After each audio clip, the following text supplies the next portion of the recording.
Hey, my name is Kav. This happened to me about 4 years ago, and it still has me questioning the whole situation. One hot summer in the United Kingdom, I was going about my day until my mother, little sister, and I went over to my grandparents' house. We stayed there until it got dark. As we parked the car in front of our house, we all got out, shut the doors, and locked it. While walking to the door, I looked up at my bedroom window. That's when I saw it, a black silhouette, slightly slouched behind the curtain, just visible enough to notice. I had another sister who was home at the time, so I thought it was her trying to scare me. I called out to her, but the figure didn't move. I shrugged it off, thinking I'd laugh with her about it upstairs later, but when we walked inside, my heart dropped. She was sitting on the couch, studying. I started to panic. I knew I had seen someone, or something, staring down at me from my window. It couldn't have been my brother. He was asleep for work in the morning. Hesitantly, I walked upstairs and turned on the bedroom light. The room was perfectly normal, nothing out of place. I broke down crying to my mother about it, and she let me sleep in her room that night. Weeks later, I was finally back in my room. That's when something else began. My sister and I noticed a rotting smell in our bedroom. At first, only our mother picked up on it. She questioned us, but we were always clean. Still, the smell grew worse, and soon my brother and mother were noticing it too. She asked my stepdad to break open a shelf, thinking a rat might have died inside, but there was nothing, and the stench only got stronger in the heat of the day, then faded at night. Eventually, I moved out of my room and started sleeping on the floor in my mother's room. My sister stayed behind. The smell drove my mother crazy. She finally called the council, who sent investigators. Nothing. Days later, she called again. This time, the police came. We lived in an apartment. The officers began knocking on doors upstairs, questioning neighbors, until they reached one unit. The door was locked, or at least it should have been. When they tried forcing it open, it felt heavy. Finally, they pried it open, and that's when they found her.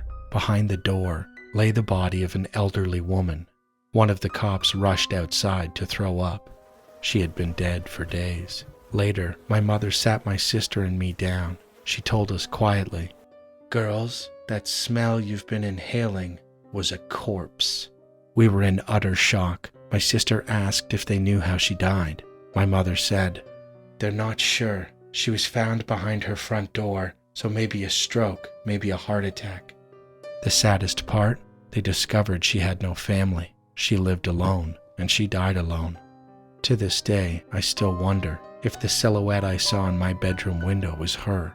Maybe she was reaching out. Maybe she's still in that room with me. My family has had a history of horror and terrible things. I can remember all the stories that my aunts and uncles would tell me, but the earliest story I can remember was told to me by my mother. It was the late 90s. My mother was 15 years old at the time, living in Puerto Rico with her family. My mother had a friend. For privacy, I'll call her Carmen. They were best friends. They always played together and had sleepovers. Carmen was a huge part of my mother's childhood. One day, when my mother and Carmen were playing outside, a man approached them. He wasn't the spooky, scary old man, or the creepy guy you'd hear about in kidnapper stories. He was tall and handsome. My mother and Carmen knew him. Everyone did. He was well known around the church and the town for his kindness and good looks. He smiled, and they smiled back. They knew him, so they thought they could trust him. "Hey Lydia, hey Carmen, what are you girls doing?" he asked with his usual smile. My mother and Carmen laughed and chatted with him, but then the conversation took a turn. He suddenly sighed. "What's wrong?" Carmen asked. "It's just that my fridge is broken at my house, and no one wants to help me. I've asked all my friends, but they all said no." Carmen looked at my mother and smiled. My mom knew that smile always meant Carmen had an idea. "You know, me and Lydia could help," Carmen said brightly. His sad face lit up. "Really? I'd appreciate that." Despite Carmen thinking it was fine, my mother didn't. She whispered, "Carmen, we've never even been to his house. Your parents would never allow it. And besides, he's strong and big. Why would he need our help? Carmen just rolled her eyes and chuckled. Don't be such a scaredy cat, Lydia. He's super nice and we both know him. If you don't want to, I'll just go with him myself. Before my mom could respond, Carmen was already walking toward the man's car. My mother froze. She wanted to call out, but she couldn't move. She just stood there, watching, as Carmen climbed into the car. The engine started. Carmen waved from the window.